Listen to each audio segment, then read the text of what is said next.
Muy bien. La doctora Solanes es profesora titular de Filosofía del Derecho y miembro del Instituto Universitario de Derechos Humanos de la Universidad de Valencia.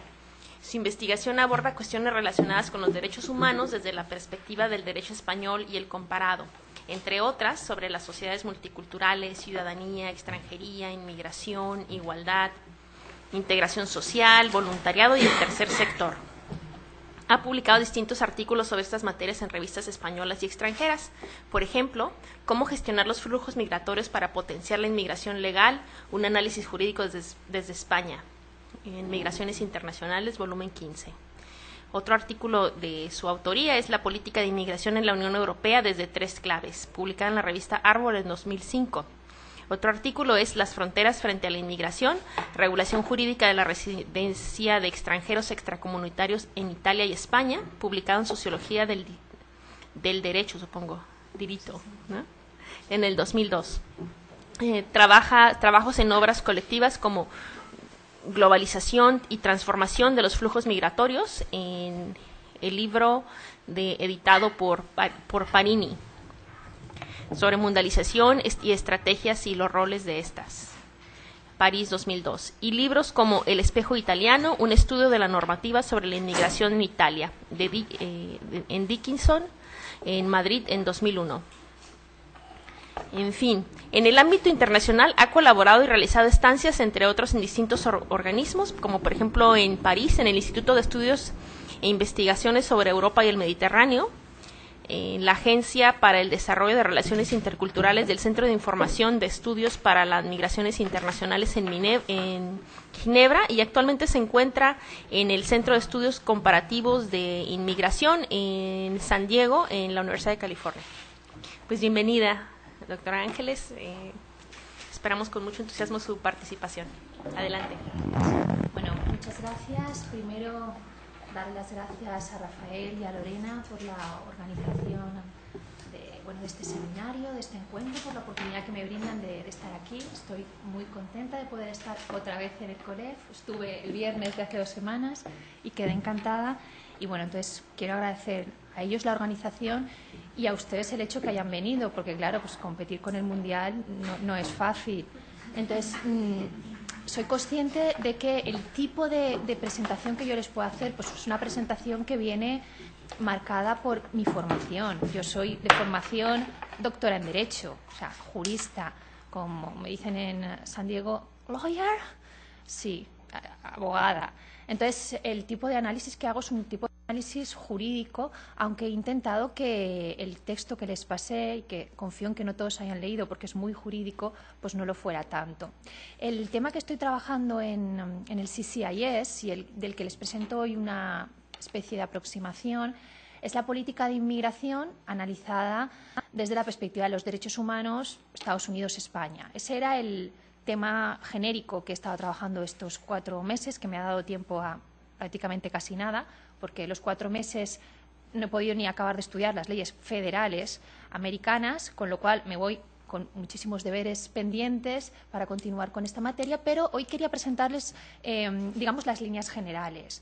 Me han pedido que hable solo 20 minutos, serán 30, pero más o menos intentaré ir a las cuestiones fundamentales y las menos jurídicas, aunque ya les digo que seguramente será jurídico. Bueno, primero, el motivo de la comparación.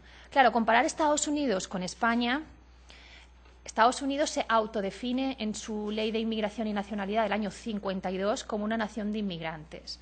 Es verdad que luego toda la doctrina insiste en que es una nación de inmigrantes que ha construido una política de inmigración basada en todos los prejuicios raciales, étnicos, religiosos, etcétera. Esto lo dice la doctrina americana, con lo cual es una cosa pública, ¿no? Entonces, comparar, digamos, el gran gigante Estados Unidos con España parecía que a priori era una comparación, digamos, de niveles distintos, ¿no?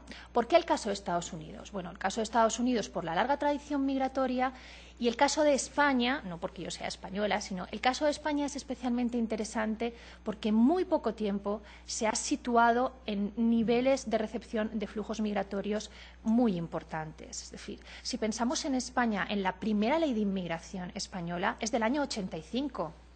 Claro, si comparamos la norteamericana, que es del año 52, pero esta primera ley, que está ya derogada, la ley 7/85, era una ley que pensaba en los españoles en el extranjero, porque en España no existía prácticamente inmigración, era más una ley pensada en emigrantes, en asegurar la ciudadanía de los españoles pues en Argentina, en Chile, etcétera, que al revés. Entonces, ¿por qué comparar Estados Unidos con España? Bueno, porque España mira mucho la legislación norteamericana y copia mucho de su sistema jurídico, como ahora veremos.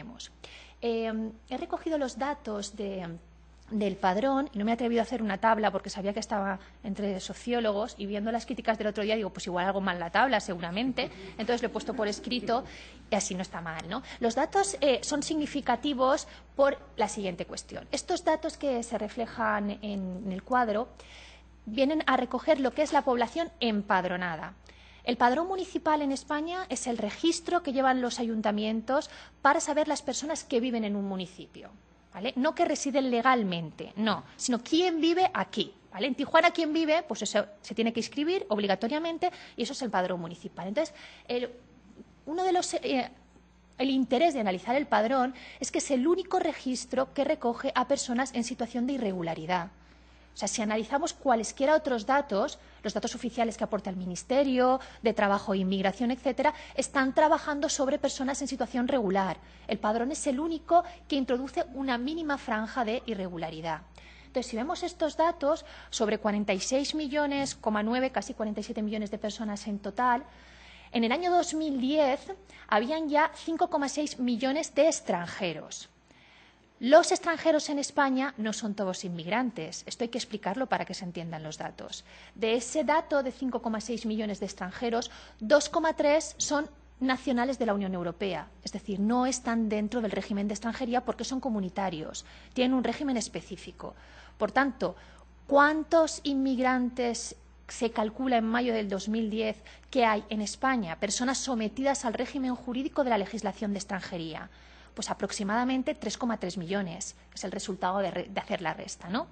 Pero claro, ahí están incorporados gran parte de las personas irregulares, porque en España, esto lo podemos discutir después si les interesa, el acceso a la sanidad o el acceso a la educación, la posibilidad de regularizar la situación jurídica, viene dada por la inscripción padronal. Entonces, los inmigrantes irregulares tienen motivaciones jurídicas para inscribirse en el padrón. Entonces, este es probablemente el dato que más nos aproxima a la realidad existente en España. Es decir, realmente 3,3 millones es el dato más fiable de los inmigrantes que podemos tener en este momento en España.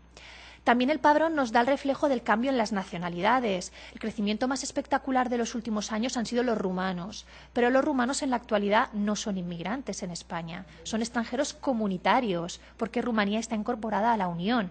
Por tanto, el colectivo inmigrante de mayor crecimiento ha sido el chino. Eso es muy significativo porque supone un cambio. En España tradicionalmente marroquíes y ecuatorianos habían copado, digamos, los niveles más altos y vemos que los chinos y los peruanos comienzan a ocupar situaciones más relevantes, ¿no? Simplemente para ver que quizás los datos de España serían comparables a un estado de todos los estados americanos, pero la importancia es que el crecimiento se ha producido en apenas 20 años. Y que entonces jurídicamente hemos tenido que recorrer un camino que otros estados han hecho en muchísimas décadas, nosotros lo hemos tenido que hacer en apenas una década, que es la década de los años 90. Bien, ¿qué puntos en común tienen estos dos casos que nosotros analizamos desde la perspectiva jurídica? Sus dos leyes comienzan de la misma forma. Queremos inmigración porque necesitamos inmigrantes extranjeros para cubrir determinados puestos de trabajo, pero queremos que sea legal la inmigración y queremos que esté ordenada. Cómo se ordene depende en cada legislación, es distinto. La pregunta que yo me planteaba al estudiar la legislación norteamericana, lo mismo con la española, es ¿y dónde quedan los derechos humanos aquí? Al principio de la mañana comentábamos con Rafael algunas de las vulneraciones de derechos humanos que han ocurrido en la frontera o en Tijuana recientemente, el caso de este chico que fue, que le disparó a un policía norteamericano, etcétera. Quizá al hablar de legislación de extranjería podríamos decir, ¿se respetan los derechos humanos? ¿Hay una coordinación entre las legislaciones nacionales de extranjería y el estándar jurídico de derechos humanos? Podríamos decir, no, hemos acabado. nos vamos. La cuestión es, de acuerdo, ¿no se respetan? ¿Son las legislaciones de extranjería uno de los puntos más débiles para el respeto de los derechos humanos? ¿Qué instrumentos jurídicos hay para intentar cambiar esa realidad? Pues es un poco la idea clásica de Yering de la lucha por los derechos. ¿De acuerdo? En la extranjería los derechos humanos parece que se deconstruyen y la libertad ya no es importante, la vida se puede cuestionar, la igualdad es relativa, la participación no existe, los derechos políticos no tienen importancia, los sociales son limitables. Bien, esa es la práctica, pero hay una serie de instrumentos jurídicos que permiten cambiar esa práctica, o dicho de otro modo, cuando se comete una vulneración flagrante de derechos humanos, el caso concreto que tenemos ahora de que se haya matado a una persona en la frontera, o cómo se producen las expulsiones en España, o cómo se trata a las personas que llegan en patera en España, qué instrumentos jurídicos, qué argumentos tenemos para llevar a cabo denuncias basadas en derechos humanos y reivindicar lo que los derechos humanos son, derechos unidos a la dignidad humana. Esa es la idea de mi intervención. Sobre esa idea, sobre cómo reivindicar derechos humanos, cómo poner en evidencia, digamos, la deconstrucción que la política de inmigración en Estados Unidos y en España hace sobre los derechos humanos, me ocuparé de tres cuestiones. La primera la veremos muy rápidamente porque es la más jurídica y, por tanto, la menos entretenida, por decirlo de alguna forma, ¿no? Que es la argumentación jurídica de los derechos humanos. Yo a menudo les pregunto a mis estudiantes qué son los derechos humanos y dicen, derechos de las personas. ¿Y qué? Los derechos humanos surgen históricamente de una determinada manera, con un determinado motivo y tienen unas garantías jurídicas que son lo importante para hacerlos valer. En segundo lugar, cómo Estados Unidos y España han reconvertido esos derechos para introducirlos en legislaciones de extranjería. Y ahí la clara dicotomía entre libertad y seguridad. El eje sobre el que pivota esta segunda parte de la intervención es que la seguridad parece ser el principio que puede anular cualquier derecho. Usted ya no tiene derecho al honor cuando llega a un aeropuerto porque le podemos revisar absolutamente toda su maleta porque es una cuestión de seguridad. Usted ya no tiene derecho a la libertad, ya no tiene derecho a la intimidad, no tiene ningún derecho si lo que tiene que prevalecer es la seguridad. Incluso se pueden poner patrullas armadas que disparen arbitrariamente contra determinadas personas porque está en juego la seguridad de las fronteras.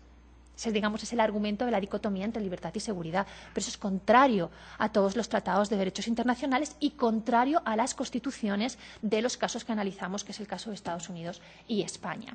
Luego, de forma muy sesgada, si nos da tiempo, veremos cómo reivindicar, cómo volver a construir esos derechos, es decir, cómo incidir para que determinados derechos, en el caso en el que incidiré será el caso del debido proceso, se tengan en cuenta y sean articulados desde la perspectiva de los derechos humanos.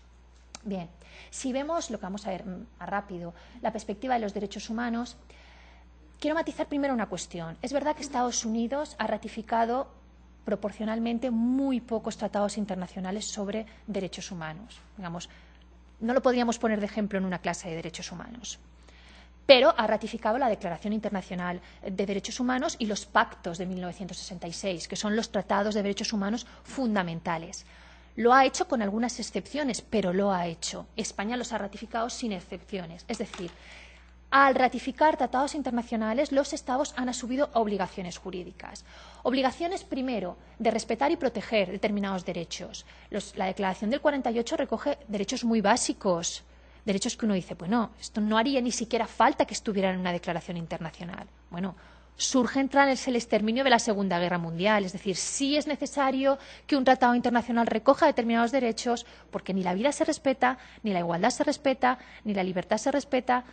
Por tanto, tienen que estar vinculados a tratados internacionales. Los Estados tienen las obligaciones, los deberes que vienen en el cuadro de deberes, proteger, satisfacer y también promover, intentar asegurar esos derechos. Y luego hay una serie de principios, que esto es muy jurídico y lo explicaremos solo por encima.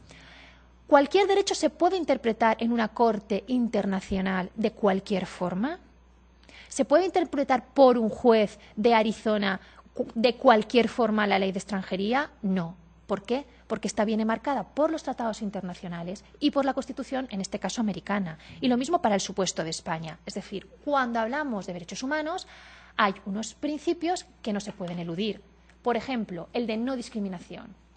El trato diferencial es legalmente admisible. se puede tratar diferente si la ley lo justifica. Lo que no se puede tratar diferente es si la ley no establece la justificación de modo previo. Sobre esto volveremos. La interpretación dinámica de los derechos. Si un juez ya dijo que en un determinado caso no procedía una deportación, o en España expulsión, en un caso igual que ese no procede, porque la interpretación de los derechos humanos es dinámica. Y el principio más controvertido, pacta sunt servanda, rebus hic stantibus, significa pacta sunt servanda, los tratados obligan al Estado. Rebus hic stantibus, aunque cambien las circunstancias, ese tratado sigue obligando al Estado en mínimos. Es decir, ¿puedo militarizar toda la frontera entre España y Marruecos y disparar aleatoriamente a cualquiera que intente entrar en la zona española? No. Legalmente no puedo hacerlo, y si usted lo hace, dejará de ser un Estado de Derecho, se convertirá en lo que usted quiera ser, en una dictadura, etcétera, pero no será un Estado de Derecho, como dice el artículo 1.1 de la Constitución española, que es. Bien, esta es la idea básica de que lo que tenemos que tener en la mente, hay obligaciones internacionales que vinculan a los Estados en materia de extranjería. Hay derechos de mínimos que son irrevocables porque están recogidos en tratados internacionales y en tratados, en disposiciones nacionales. Bien, si tenemos en cuenta esto, vamos a ver cómo la legislación española, por encima, y luego la norteamericana, regula los derechos de los extranjeros inmigrantes en su territorio nacional. Primero, la legislación española consta de una ley con 4 reformas y un reglamento. Todas han sido recurridas por inconstitucionalidad. Esto es muy significativo. No ha habido ninguna ley en España sobre extranjería que no se haya recurrido por inconstitucionalidad, porque es tal la regulación tan estricta del derecho que hace que lo anula prácticamente, aquí mis estudiantes se acuerdan cuando lo veíamos en clase, lo anulan prácticamente y, por tanto, el derecho deja de existir, la ley se convierte en inconstitucional.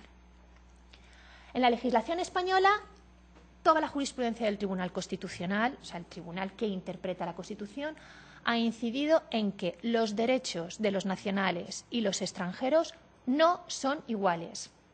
Cuando se hacen pancartas reivindicativas, etcétera, y se dicen somos todos iguales, tenemos los mismos derechos, etcétera, jurídicamente no.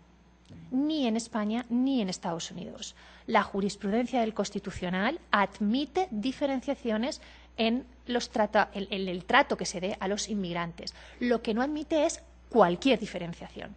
Los derechos de los extranjeros, de los inmigrantes, son distintos, son menores jurídicamente a los derechos de los nacionales. Hay como 3 grupos de derechos en España. Unos derechos unidos a la dignidad humana, que son los que ineludiblemente cualquier persona que se encuentre en territorio nacional español va a tener. Otros derechos que son de modulación legal, es decir, que la ley dice quién los tendrá y quién no, y otros derechos, hablamos siempre de derechos fundamentales, otros derechos que son solo de los nacionales. ¿Cuál es la pregunta del millón? ¿Qué derechos están en qué grupo? Es decir, por ejemplo, la libertad, ¿qué tipo de derecho es? La seguridad, ¿qué tipo de derecho es? La sanidad, la educación, la participación política. La Constitución no establece los grupos de derechos y ha sido el Tribunal Constitucional quien los ha ido reconduciendo prácticamente en su totalidad al segundo grupo, al grupo de modulación legal. En este momento en España, salvo la participación política, que estaría en el tercer grupo, porque solo se puede ejercer el derecho de sufragio en el ámbito local y solo aquellos estados que tengan tratados bilaterales, sobre esto, como es un poco complicado, podemos volver más adelante. Y en el primer grupo, ¿qué tipo de derechos quedan en la dignidad humana? Prácticamente solo queda la vida. Porque ¿qué otro derecho podríamos pensar que está en ese grupo? Hombre, la libertad no. Porque usted en España no tiene libertad de ambulatoria, de movimiento. Si está en situación irregular, no se puede mover donde quiera. La libertad de elección no puede elegir nada. No puede elegir dónde trabaja, no puede elegir dónde vive, no puede elegir si se queda o se va. ¿Qué libertad puede tener?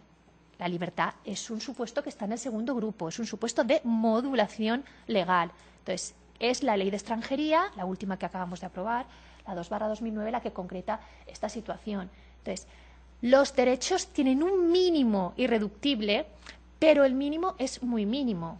Un paréntesis, cuando yo explico la legislación española en España, la critico muchísimo.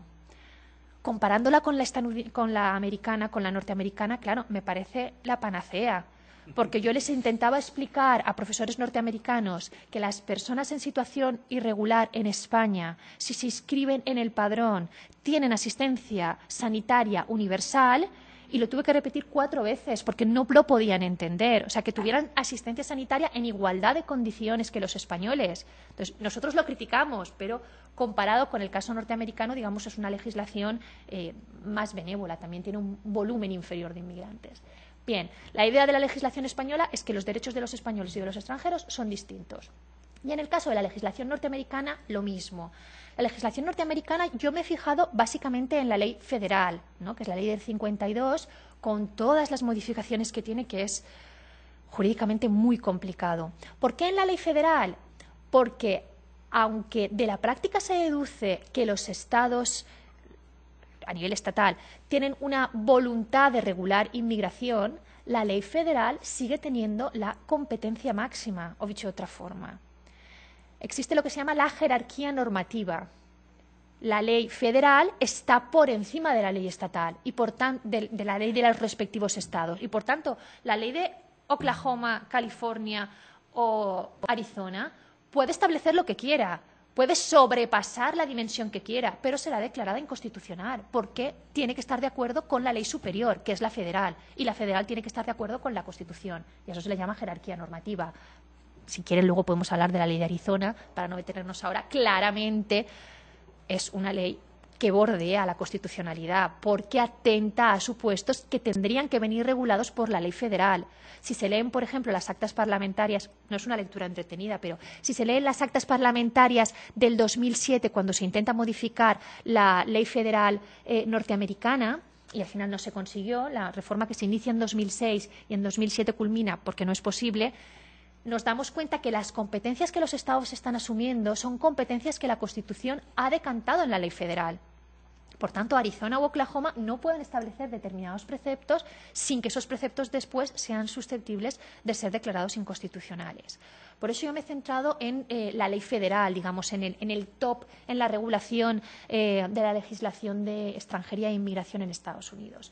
La Corte Suprema, que es la que viene a interpretar, sería el equivalente al Tribunal Constitucional Español, la Corte Suprema ha dicho exactamente lo mismo que el Tribunal Constitucional.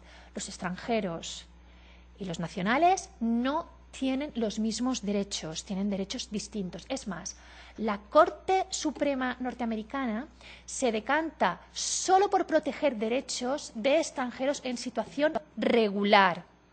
Es decir, mientras la jurisprudencia española sí ha sido sensible a reconocer derechos de personas en situación irregular, en el caso de la Corte Suprema norteamericana, las anulaciones de diferenciaciones de discriminaciones en el ámbito de los derechos giran siempre en torno a la situación de regularidad de los extranjeros. La sentencia que significativamente se cita siempre para hablar sobre política de inmigración en Estados Unidos es del año 99, y es muy significativa porque viene a decir lo que tienen escrito al final.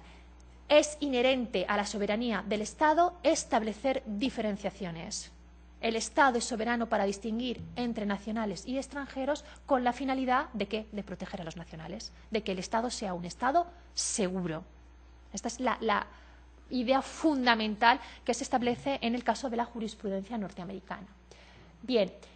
Si vemos estas dos regulaciones, la regulación jurídica, la hemos visto, casi no la hemos visto, pero por encima, la española y la norteamericana, parece que son totalmente distintas. Sin embargo, cuando se aborda la política de inmigración, en el caso de Estados Unidos y en el caso de España, hay una serie de coincidencias y hay una serie de divergencias. La primera coincidencia, los primeros puntos en común. Parece que hay una imposibilidad de control real de la inmigración irregular. Todas las leyes comienzan, las españolas desde luego, en sus preámbulos diciendo uno de los objetivos fundamentales de la ley es combatir la inmigración irregular. Lo mismo en el caso de todas las reformas en Estados Unidos, la reforma del 86, la reforma del 96, vienen a insistir sobre los importantes volúmenes de inmigración irregular. O sea, las leyes están pensando en convertir esa inmigración en legal o en que no exista, en parar los movimientos de personas. En los dos casos también se han dado regularizaciones de una u otra forma, lo que en Estados Unidos se llama muy significativamente amnistías. A mí lo de amnistía jurídicamente me choca mucho, porque la amnistía es lo que se da jurídicamente a los presos. O sea, para darle a uno una amnistía tiene que haber cometido un delito. Entonces, que se llame amnistía en inglés es muy significativo. En español lo llamamos regularización. ¿Por qué? Porque es o normalización, ha sido el último, porque es un proceso administrativo de una persona que está en situación irregular y el Estado la regulariza. En cualquier caso, ambos estados, norteamericano y el español, se han visto obligados a hacer borrón y cuenta nueva para hacer reformas legales a través de la vía de la regularización, en los dos casos. Luego, hay un mercado informal que llama a los inmigrantes en situación irregular, eso es obvio.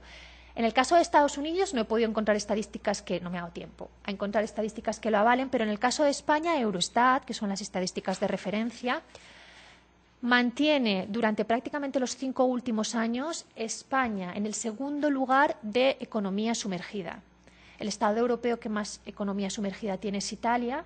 Espero que no haya ningún italiano, pero lo dice Eurostat, y el segundo somos nosotros, los españoles. Es decir, tenemos una cultura de economía sumergida, que es el espacio jurídico ideal para los inmigrantes en situación irregular.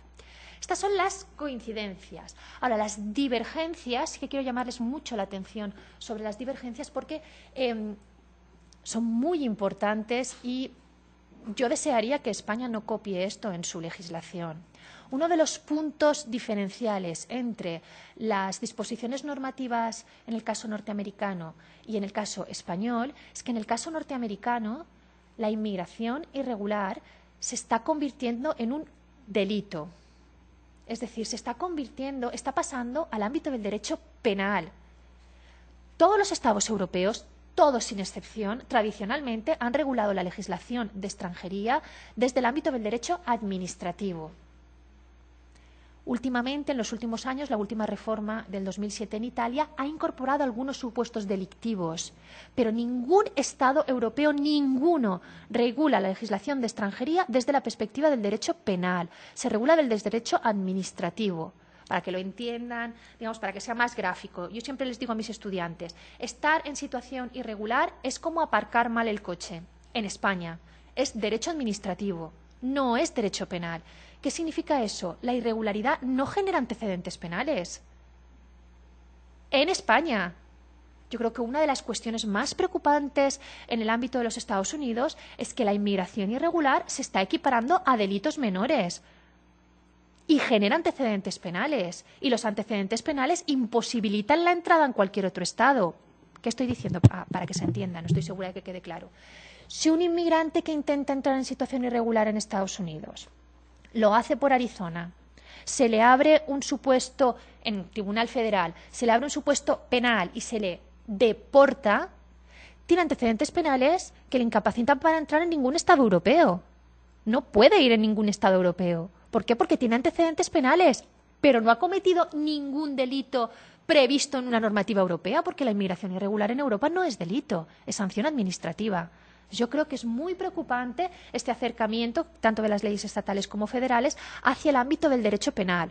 En derecho siempre estudiamos que el derecho penal es la última ratio. Lo último que tiene que hacer el legislador es acudir al derecho penal. Si puede ir por otra vía, esta otra vía es la que se utiliza en España. En España se utiliza la vía del derecho administrativo.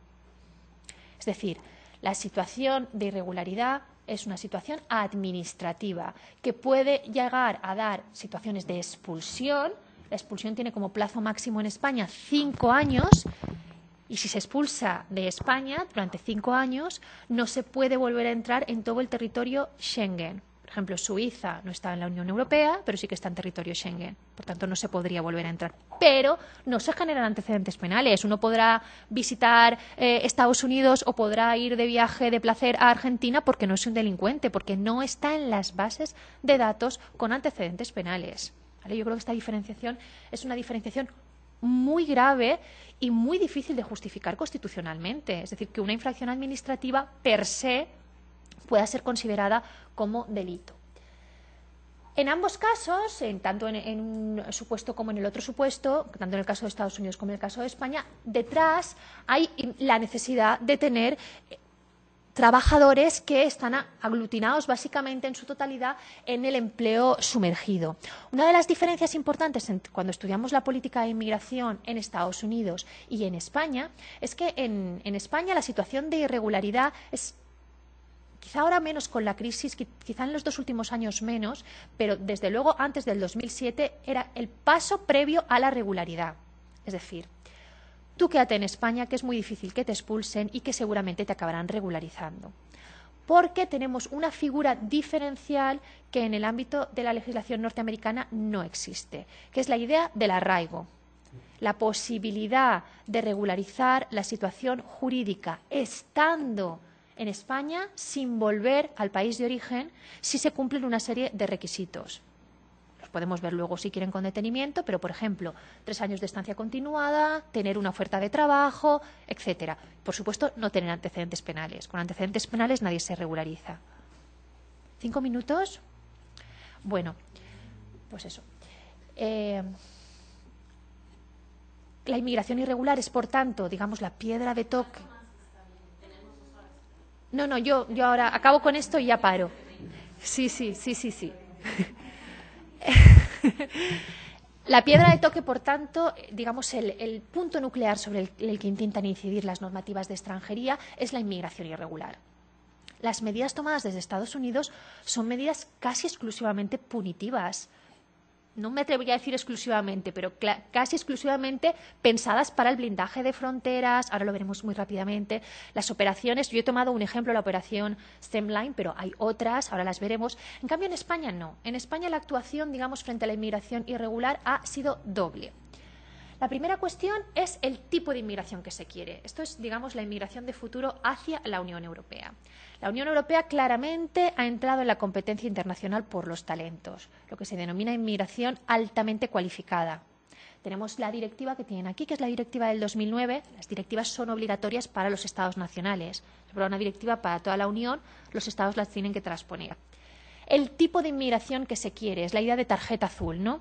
Si uno tiene una tarjeta azul, es, por decirlo de alguna forma, un inmigrante VIP.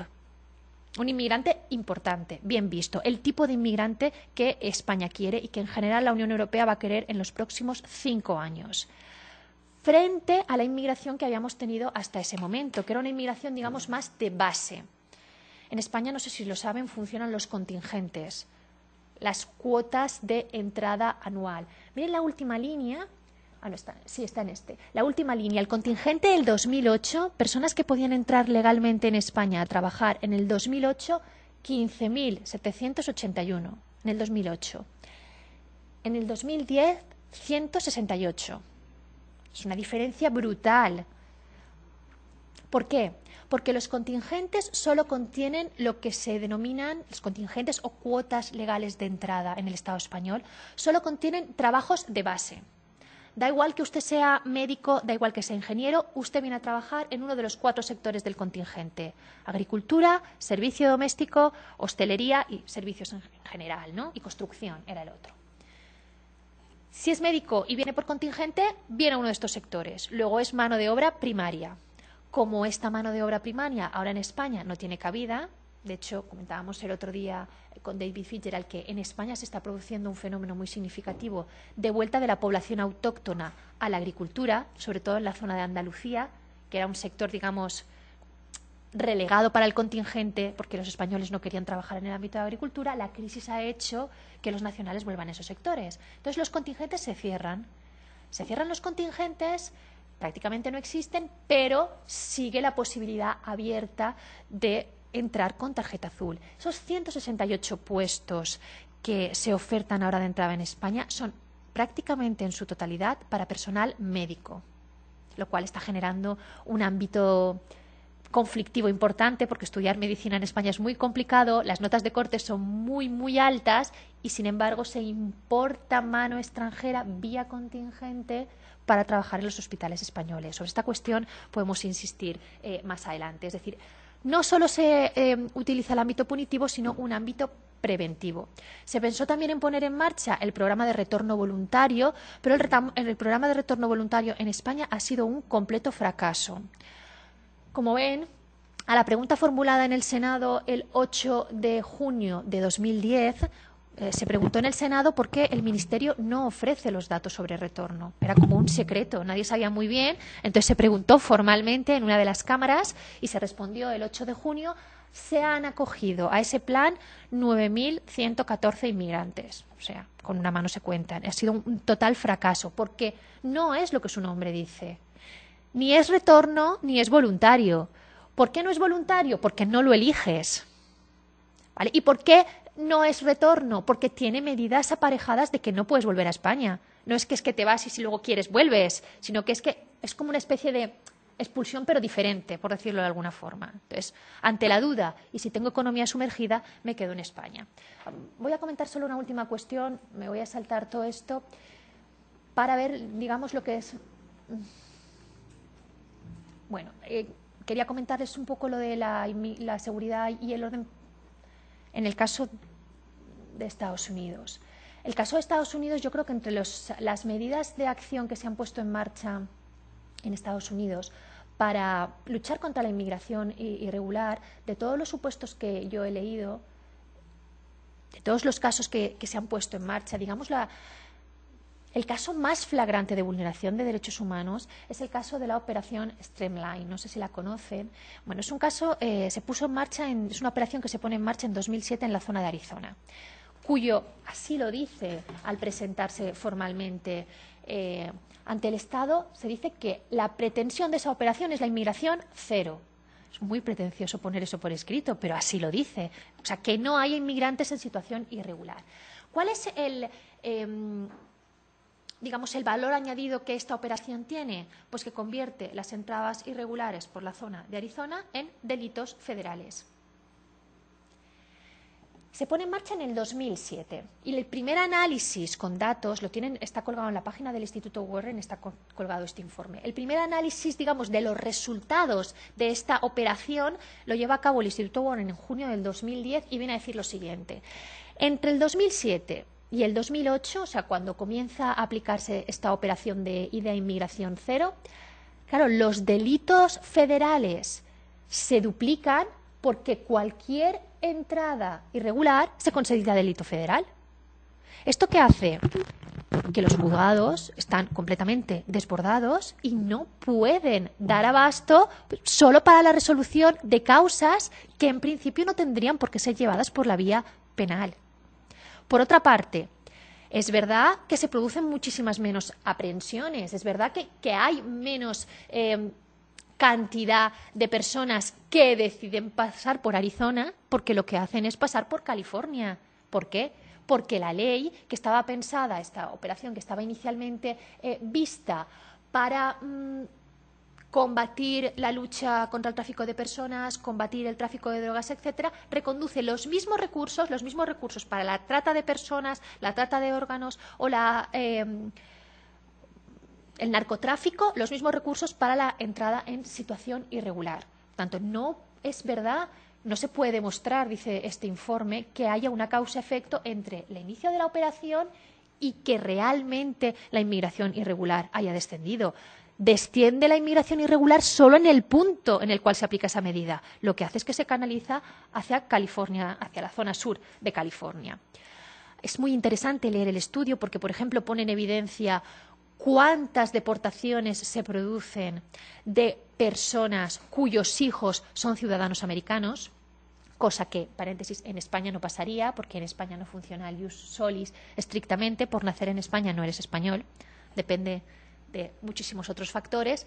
Por ejemplo, en el caso norteamericano, menores que tienen la ciudadanía norteamericana y padres que están sometidos a un régimen jurídico federal de deportación o de expulsión porque han entrado en situación irregular. De la parte de este informe, la parte más interesante jurídicamente para mí es la parte del debido proceso. Para explicarlo muy rápidamente, y con esto acabo. Tanto en España como en Estados Unidos, digamos, todas las garantías básicas de los derechos humanos se resumen en la idea del debido proceso. ¿Qué significa esto? Significa que hay una serie de derechos que cualquier persona tiene que tener. El derecho de habeas corpus, saber por qué te detienen. Pensemos, por ejemplo, en el caso de Anastasio, ¿vale? Saber por qué te detienen. Pero luego todos los derechos que van unidos al proceso si estamos en un supuesto de delito federal, como sería el que estábamos viendo ahora. ¿Qué derechos? Derecho a asistencia letrada, tener un abogado. Derecho a intérprete, si no se conoce la lengua. Tutela judicial efectiva. Me preguntaban el otro día en el CCIS unos estudiantes que qué era la tutela judicial efectiva. ¿Tener derecho a un juez? No, a un juez no. A un juez imparcial.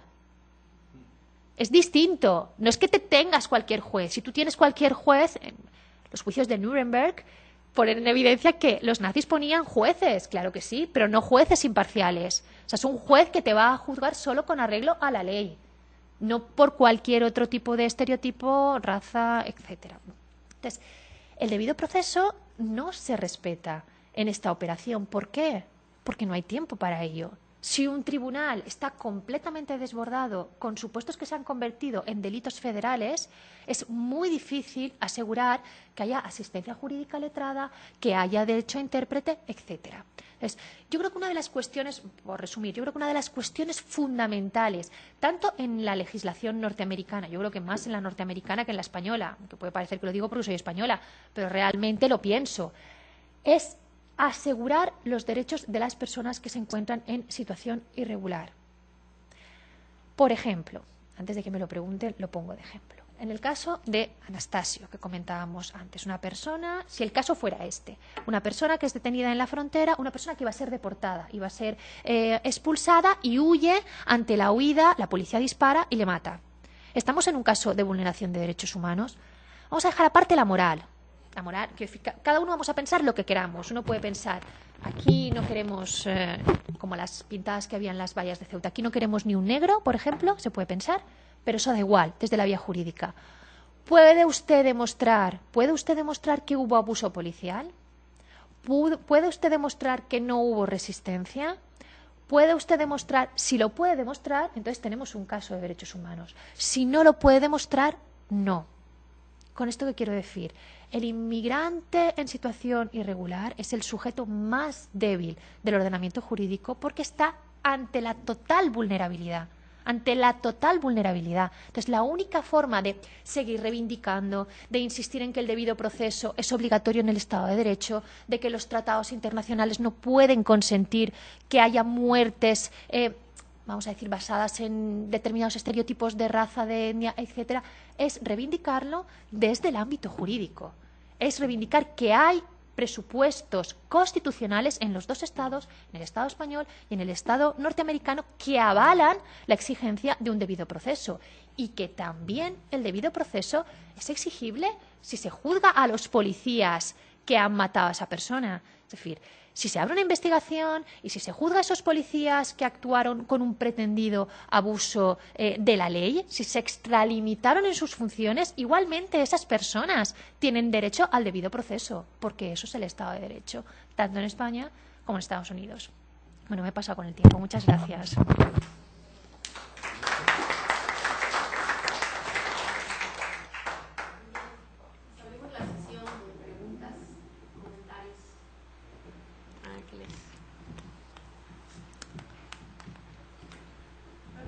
Una pregunta que es un poco marginal a todo lo que explicaste, pero retornando a lo del retorno justamente. Me acuerdo que el otro día dijiste que cuando se hacía una ley muchas veces no era muy... algunas veces era más con un objetivo más político que de factibilidad, ¿no? Lo que es el retorno, yo me acuerdo, porque era bien joven, que en los años 70 en Francia hubo una ley de retorno también, de que incluso dábamos un dinero para que se retornaran y no regresaran y tal. Otras leyes se han votado otra vez en Francia, con Sarkozy también además con una dimensión más diplomática, porque también hay ayuda al desarrollo de los países y tal. El caso es que no funciona, entonces ¿por qué se siguen haciendo esas leyes de retorno? Esa es la pregunta. Bueno, primero, es exactamente el ejemplo que comenté el otro día, ¿no? El efecto declarado de la ley. O sea, el decir, vamos a combatir situaciones de irregularidad motivando que los inmigrantes vuelvan. El caso que comentas de Francia, que sí lo conozco, es un caso distinto al español. ¿Cuál ha sido el grandísimo problema del caso español y por eso no ha funcionado el retorno voluntario? Uno piensa, retorno voluntario es un inmigrante que esté en España, que la vida le vaya mal y quiere volver a su país, pues el Estado español le ayuda a volver, ¿no? Eso sería un poco la idea del retorno voluntario. No es eso. Es un inmigrante que en algún momento estuvo en situación regular, generó una prestación de desempleo porque estuvo trabajando, por tanto cotizando, decide que en lugar de quedarse en España a recibir esa prestación de desempleo, la va a recibir en su país de origen, por ejemplo, Ecuador. Entonces, ello exige dos cosas. Primero, que esta persona en algún momento fuera regular, que hubiera generado una prestación de desempleo, una. Y dos, la más importante, la prueba diabólica en derecho. La segunda es que España tenga un convenio con ese estado de origen para poder gestionar el pago de las prestaciones de la seguridad social en el país en concreto. ¿Vale? Entonces, si un inmigrante de Mali en España está en una situación precaria extrema y quiere volver a Mali y no tiene dinero para hacerlo, no se puede acoger al programa oficial de retorno voluntario. Por eso el retorno voluntario no ha funcionado. El retorno voluntario tuvo una imagen social de los inmigrantes no van a tener trabajo, van a ser el sector más afectado por la crisis, como de hecho lo ha sido, pero también es el sector que mejor la resiste. La sociedad española se va a preocupar porque va a pensar ¿qué van a hacer estas personas que no tienen trabajo? Vamos a invitarles al que se vayan. Nadie luego lee, bueno, los 4 juristas tontos luego leemos lo que la norma dispone, pero la norma dice que tienes que haber generado una prestación de desempleo. Por eso han sido poquísimos. Los inmigrantes en situación irregular resisten la crisis en España por la potencia de la economía sumergida. La economía sumergida en situaciones de irregularidad sigue funcionando. De hecho, hay sectores, en España claramente hay un sector que es completamente sumergido, que es el ámbito del servicio doméstico. La posibilidad de encontrar a alguien, incluso hasta tal punto es, digamos, notorio que es sumergido, que es el único régimen laboral que admite contrato verbal. O sea, que tú pactes con tu contratador lo que quieras verbalmente, sin firmarlo. Es el único régimen. Ese es el régimen de abuso por excelencia, porque primero, la inspección de trabajo a tu casa, a ver si la persona que trabaja en tu casa está en situación regular o irregular, no podría entrar, porque la Ley de Seguridad Ciudadana se lo impediría. Pues puede llamar a la puerta y decir, soy el inspector de trabajo. Muy bien, váyase. 1. 2. Siempre puedes alegar que existe un contrato verbal y que vuestro contrato verbal establece A, B y C, y como es el único régimen en el que se mantiene. Luego, mientras hay economía sumergida potente, la irregularidad sigue. Y Ángeles, perdona, otro punto también débil por el que no se acogió el inmigrante es también porque le prohibía volver a España. Sí, se establecía, sí, en el retorno voluntario, sí, eso lo he dicho por encima en la intervención. Una de las disposiciones que establecía el retorno voluntario es que no se podía volver a territorio español durante 3 años. Pero entonces, claro, aquí el gran problema era el siguiente, a ver si lo puedo explicar bien. Una persona, un señor, que decide acogerse al régimen de retorno. Está casado y tiene 2 niños. Esta mujer entró por agrupación familiar, luego tiene un régimen jurídico dependiente. Y los niños, uno tiene, 16 y el otro 17. Y también tienen un régimen dependiente. Como esta persona decide retornar, la pregunta era, ¿los hijos retornan con él?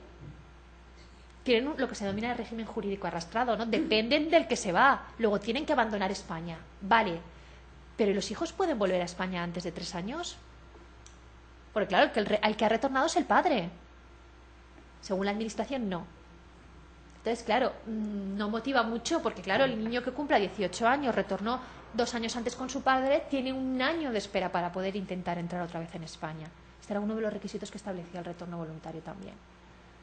Fácil de cumplir no es. Una pregunta. ¿Hacia dónde vamos? Porque en Estados Unidos, por ejemplo, están hablando de la legalidad o la ilegalidad de estas medidas en Arizona. Pero en realidad lo vemos en práctica en California, en Minnesota, en Massachusetts, en muchos estados de Estados Unidos. Arizona simplemente tiene digamos, un espacio mediático.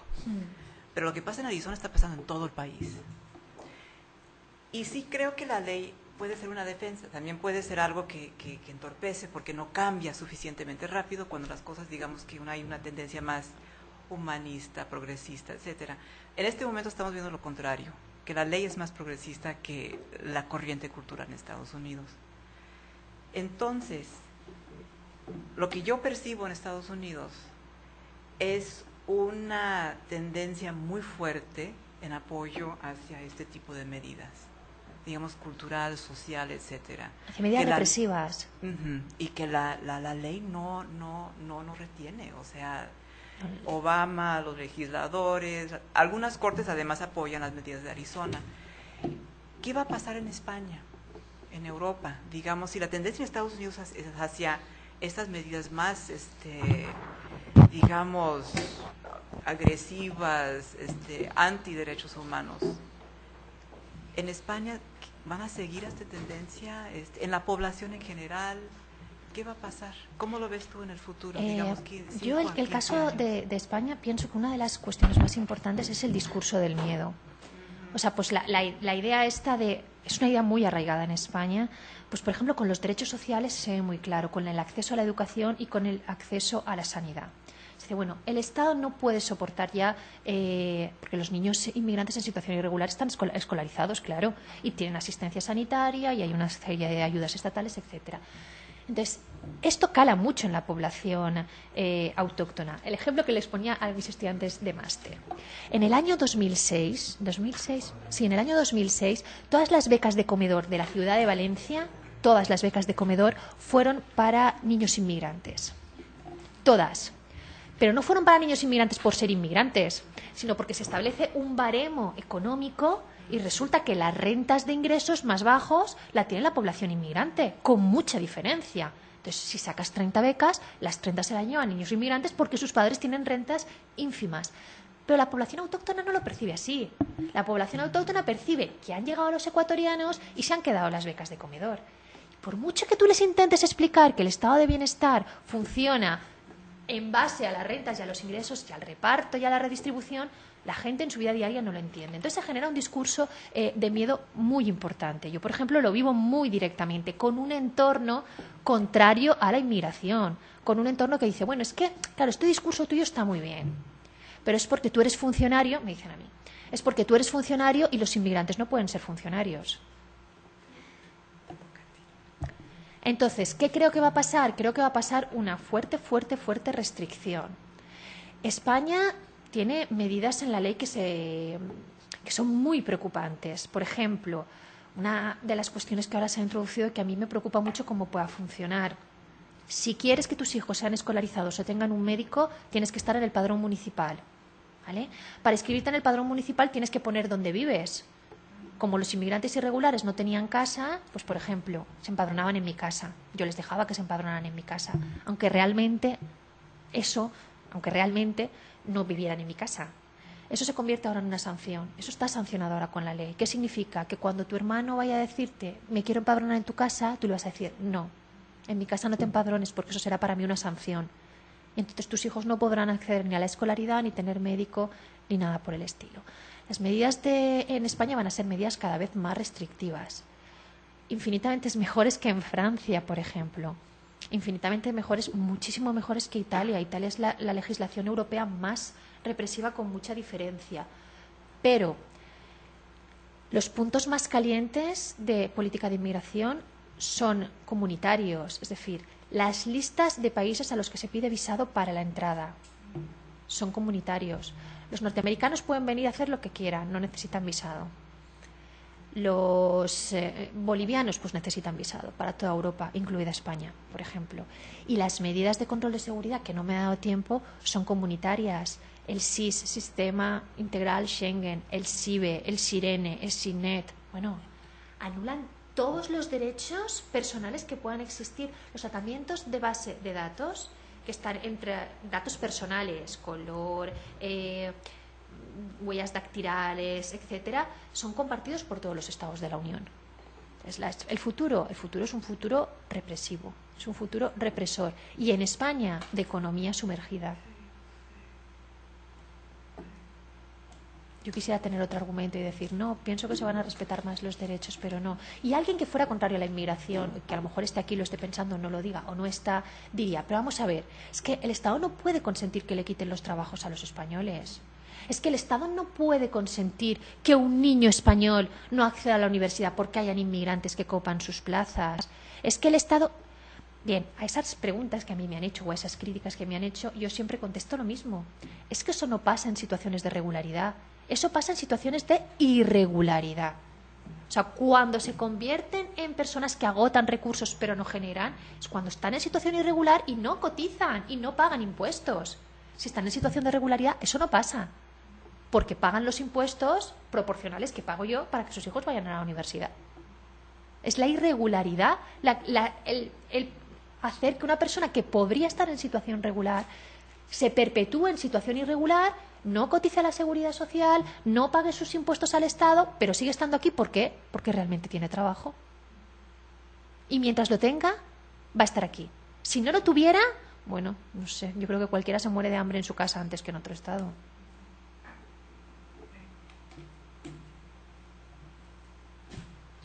Muy bien, ¿alguna otra pregunta? ¿Comentario? Rafael. No, pues gracias por la explicación tan interesante que yo no lo había visto también los dos sistemas de inmigración, los dos sistemas de inmigración de España y de Estados Unidos. Lo que se me hizo muy interesante y no lo sabía es esto de que obviamente en España hay pocos casos de expulsión, como se llaman allá, ¿no? de inmigrantes que son sacados de España, pero que allí hay el argumento del arraigo, tú lo dices. O sea, si una persona tiene un arraigo fuerte, imagino familia, trabajo, empleo por mucho tiempo, eso puede ayudar a que esta persona no sea expulsada. Yo te quiero preguntar, en el caso de Estados Unidos, desde hace muchos años yo he tenido contacto con abogados y dicen que hay un concepto que también ellos usan para la deportación, en contra de la deportación, que en inglés le llaman hardship. O sea, cuando la deportación de una persona puede causar hardship, o sea, una situación de dureza a los ciudadanos de Estados Unidos, eso se puede servir como un argumento. Sin embargo, en los últimos años lo que ha habido es una gran cantidad de deportaciones de personas que, aunque causen esta dureza, este hardship a sus ciudadanos, se está haciendo. Es el caso, por ejemplo, del que hablamos del señor Anastasio, que fue asesinado al ser deportado. Pues él tenía 20 años de indocumentado en San Diego, tenía familia, hijos, ciudadanos. Obviamente era un gran hardship para toda la familia. Pero la pregunta es, ¿tú crees que estos elementos, aún del arraigo y del hardship, vayan a ser disminuidos cada vez conforme se incremente este sistema, tú dices, represivo? A ver, hay una diferencia entre el caso americano y en el caso español. En el caso norteamericano que tú comentas, es como un argumento para avalar la no deportación, ¿vale? Entonces, pues una persona que lleva mucho tiempo aquí, que sus hijos son ciudadanos norteamericanos, es como un argumento jurídico. En el caso español no es que sea un argumento jurídico, es una figura que contempla la ley. Es decir, según la ley de extranjería, hay dos tipos de arraigo. El laboral es extraordinario, vamos a dejarlo, pero el arraigo social es: si tú puedes demostrar que tienes 3 años de estancia continuada en España, básicamente por inscripción en el padrón, cuando te inscribiste en el padrón, 3 años de estancia continuada en España, tienes una oferta de trabajo, porque contrato no puedes tener porque eres irregular, entonces tienes una oferta de trabajo, tienes vínculos familiares o, si no tienes vínculos familiares, un informe de integración que hace el ayuntamiento del sitio en el cual vives, tú puedes solicitar el arraigo social. Y si cumples esos requisitos, te lo dan. Eso tienes que haberlo hecho antes de que te abran un procedimiento de expulsión. Antes, ¿vale? Esta es la figura jurídica. Es decir, tú, ¿qué está en tu mente? Voy a pasar 3 años de irregular, que no me vea nadie, y luego me intento regularizar por la vía del arraigo social, ¿vale? Otra cosa que puede pasar es, no pediste el arraigo social, no sabías que esa figura existía y te abren un procedimiento de expulsión. ¿Vale? Entonces, en ese procedimiento, en lo que es el juicio sobre ese procedimiento, sí se puede argumentar el arraigo en el sentido norteamericano. Es decir, es un argumento jurídico que recomienda que la expulsión de esta persona no se produzca. Pero eso es un argumento jurídico, no es la figura que yo comentaba de la ley. Entonces, ¿cómo, por ejemplo, indirectamente en España se limita la figura que la ley contempla, la figura del arraigo social? ¿Cómo se indirectamente limita? Dificultando la inscripción en el padrón. Porque si tú no te puedes inscribir en el padrón porque no tienes casa en la cual empadronarte, entonces no puedes demostrar que llevas 3 años de estancia continuada en España y por tanto no te puedes regularizar por la vía del arraigo social. O sí, seguramente estas medidas se limitarán muchísimo. La figura del arraigo social no ha sido tocada con la reforma directamente, con la reforma en España del 2009. Lo que se ha tocado es la imagen del padrón. O sea, ahora va a ser más difícil poderte empadronar y sin empadronamiento sí que no te puedes regularizar. Incluso el último proceso de normalización, el de regularización de 2005, exigió para poderse normalizar el que presentaras la inscripción en el padrón. Yo tengo una pregunta, sin ser experta en migración, que ya lo aclaré antes. Ahora que hablabas sobre el caso del inmigrante asesinado, y otro caso que anda por ahí en Juárez.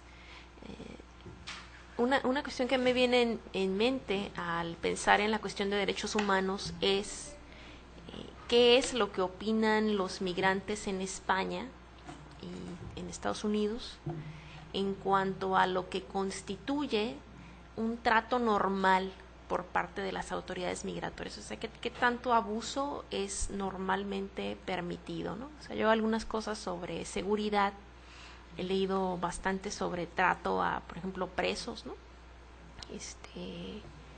Y el trato y cuando los presos hablan, dicen cosas en cuanto a cómo tienen la expectativa, ¿no? De ser torturados, ¿no? Como el estar tal vez 3 días sin comer. Dicen, me trataron bien, me tuvieron 3 días sin comer y sin agua, ¿no? Entonces, presos van a decir, me trataron bien, ¿no? En comparación de otros, ¿no? En migración en Estados Unidos se sabe que mucho del personal que trabaja para migración son personas que estaban en el ejército, ¿no? Entonces ahora estamos hablando de un ejército que está en guerra ya por varios años. Y ese ejército que está en guerra, pues tiene prácticas de tortura que las vimos reflejadas en Abu Ghraib, que las vimos las mismas prácticas de tortura que provienen desde los 70s, ¿no? Desde Vietnam se ven las mismas prácticas de tortura, ¿no? Tanto en Abu Ghraib como en Guantánamo. Tenemos militares de toda Latinoamérica, policías que acuden al Instituto de las Américas y reciben entrenamiento en lugares donde presuntamente también aprenden, ¿no? Esas prácticas. Yo me pregunto qué tanto en Europa se ha visto algún mecanismo similar o que no sé, a lo mejor autoridades migratorias o militares o policiales de Europa, en particular de España, que acudan a un lugar como el Instituto de las Américas y aprendan, ¿no? Estas prácticas represivas. Tal vez estoy dando un salto, ¿no? Pero eso es tan desconcreto. A ver, igual no he entendido la pregunta, ¿no? Pero a ver si la he entendido. Si hay prácticas de tortura, etcétera, claro, para hacer una afirmación de ese tipo hay que poderla demostrar. Quiero decir, entonces yo te pondré el ejemplo en el caso de Europa que ha sido demostrado por organizaciones internacionales por activa y por pasiva. El caballo de batalla, el grandísimo caballo de batalla de las máximas vulneraciones de derechos humanos en Europa con los inmigrantes son los centros de internamiento. Los centros de detención y retención de inmigrantes. Lampedusa es el que se lleva la palma, pero hay muchísimos otros y España tiene muchos otros centros. Son no son cárceles, por tanto no tienen un régimen penitenciario, son zonas de detención y retención donde los derechos han sido vulnerados. ¿Y por qué sabemos que han sido vulnerados? Por el acceso que han tenido a las organizaciones internacionales. ONGs, etcétera, han hecho informes en contra de las prácticas que se realizan en esos centros. Entonces, por ejemplo, que los inmigrantes tengan una expectativa mucho más reducida del trato que van a recibir de la policía, por ejemplo, en España, pues obviamente sí. Porque uno dice, obviamente sí, bueno, pues el trato que van a recibir tiene que ser un trato legal, pero muchas veces han habido recursos, pues, por los abusos que tú estabas comentando. Ahora, que eso sea una tortura. Claro, para que eso sea jurídicamente una tortura, tiene que ser contrario a la Convención contra la Tortura que España sí ha firmado. Si se puede demostrar que eso ha existido, lo sería. Yo creo que los centros de internamiento son el punto clave para asegurar derechos humanos. Quiero decir, de que dejaran de existir esos centros de internamiento donde uno no sabe exactamente lo que hace, cuánto tiempo puede estar retenido, etcétera, es el caballo de batalla. Ahora, Estados Unidos no es el paradigma de los derechos humanos. Vamos, me parece que eso es obvio. Entonces, que tampoco lo sea en el caso del control de las fronteras, obviamente. El principio de seguridad es un principio impositivo. Y España tampoco. Porque España, al mismo tiempo que propugna, digamos, una serie de derechos en el ámbito nacional, ha externalizado sus fronteras hasta Mauritania. Y el convenio que tiene con Mauritania y el convenio que tiene con Senegal para que los centros de retención estén en Senegal y en Mauritania y que no lleguen ni siquiera a los potenciales solicitantes de asilo, esto ha sido denunciado por ACNUR. Llega una persona que dice, yo soy un perseguido político, demuéstrelo. Algún perseguido político se va con el papel que pone firmado, me está persiguiendo. O sea, por definición, la Declaración de Ginebra del año 51 protege a personas perseguidas que lo tienen muy difícil para demostrarlo. Claro, a Mauritania no llega ningún asilado. ¿Por qué? Porque lo meten directamente al centro de detención o retención y lo consideran como un inmigrante económico. Entonces, sí, las vulneraciones de derecho en las zonas fronterizas son extremas. Dicho lo cual, yo creo que hay mecanismos jurídicos para luchar contra ellas. Por ejemplo, en el caso concreto español, ante el Tribunal Europeo de Derechos Humanos. Suena hasta ridículo contar esto, pero esto ha sido resuelto en el año 2009. España tenía que transponer, o sea, pasar una directiva al ámbito nacional y la transpuso mal. Y el Tribunal Europeo de Derechos Humanos le dijo, es que usted cuando ha pasado la directiva europea al ámbito nacional la ha hecho muchísimo más dura de lo que era la directiva. Dicho de otra forma, el legislador español no sabe leer la directiva. Anule esa norma. ¿Por qué? Porque hubo una organización internacional no gubernamental que llegó hasta el Tribunal Europeo de Derechos Humanos para reivindicar una norma que estaba mal traspuesta. Y como eso, muchísimos otros ejemplos. Entonces, ¿que los inmigrantes son sujetos vulnerables? Sí. ¿Que entre los inmigrantes unos son más vulnerables que otros? También, en función del país de origen, en función de las relaciones que tiene el país de origen con el país al cual vas, etcétera. Pero que hay instrumentos internacionales para reivindicar los derechos humanos. Estoy convencida. Yo estoy convencida, porque si no, entonces es dictadura y anarquía total, y yo no puedo creer eso desde el derecho. No. ¿Una última pregunta?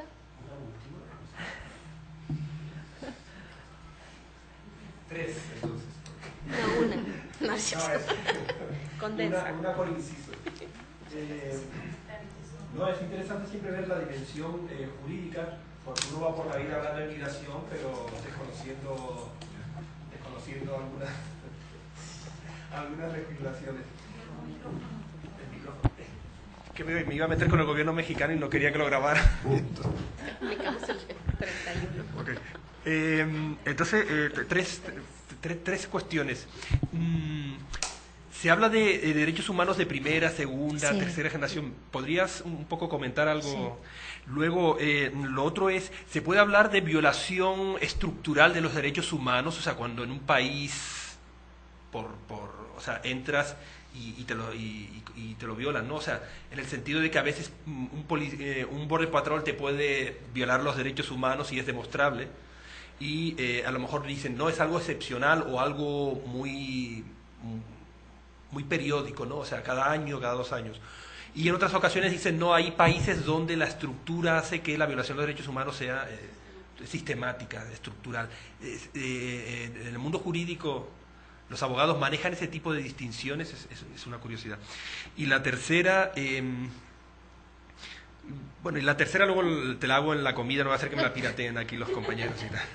Vale, a ver, respecto a la primera pregunta, lo de derechos humanos de primera, segunda, tercera generación, es una ficción, digamos, pedagógica que se hace para explicar que hay derechos que son más básicos que otros, ¿no? Digamos, históricamente los derechos humanos no son un pack que surge en este momento en la Declaración del 48 y son estos y no hay ninguno más y aquí se acabó, ¿no? Este es el pack, el que está en la Declaración del 48. No.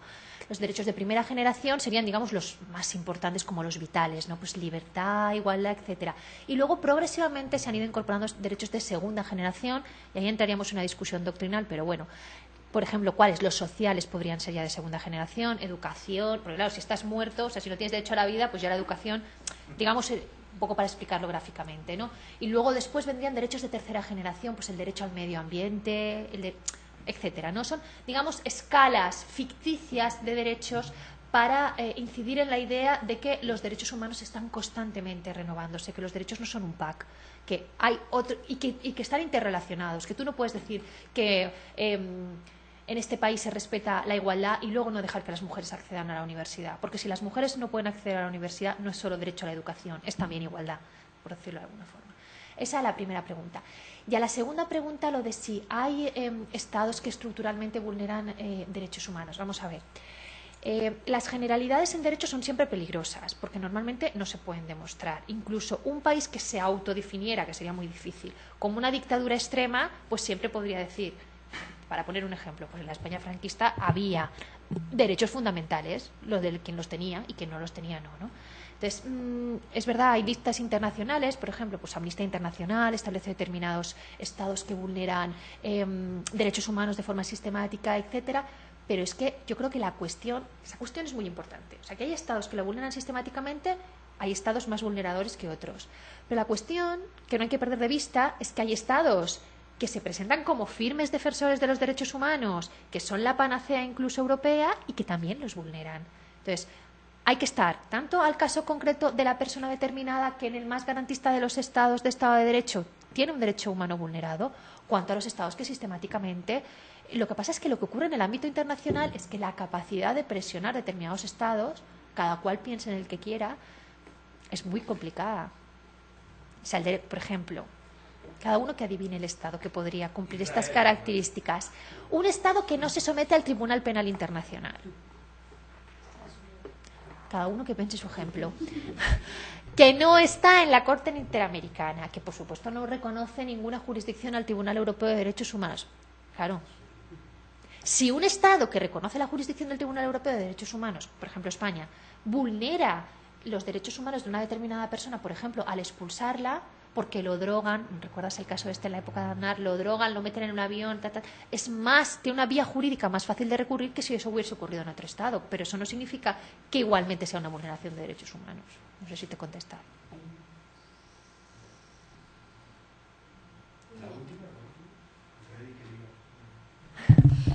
Bueno, pues muy interesante. Muchas gracias. Gracias a Ángeles, vosotros muy amable. por asistir. Muchas Gracias. Gracias.